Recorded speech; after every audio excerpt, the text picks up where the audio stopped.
কিছুমান মন্তব্য ৰাজনৈতিক দল কিছুমানে কৰিছে, নেতা কিছুমানে কৰিছে, এয়া দুৰ্ভাগ্যজনক।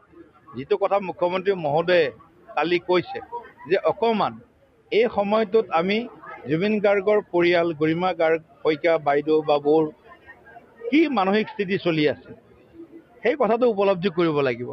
এইটো ৰাজনৈতিক ৰুটি বেলাৰ সময় নহয়। বহুতে ৰাজনৈতিক ৰুটি বেলিব বিচাৰিছে, গতিকে সেই কথাটো মুখ্যমন্ত্ৰী ডাঙৰীয়াই কৈছে।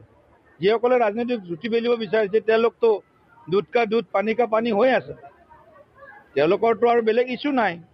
তেওঁলোকে ভাবিছে এই বিষয়টোকে আমি ইছ্যু কৰি লওঁ। এয়া দুৰ্ভাগ্যজনক। তেওঁলোকে জুবিন গাৰ্গ ডাঙৰীয়াক যদি ৰাজনৈতিক হাতিয়াৰ কৰিব খুজিছে, ইয়াতকৈ দুৰ্ভাগ্যজনক। আৰু ৰাইজে ইয়াৰ নিশ্চয় প্ৰত্যুত্তৰ দিব সময়ত। জুবিন গাৰ্গ ডাঙৰীয়াক আমি ন্যায় দিবৰ কাৰণে বদ্ধপৰিকৰ।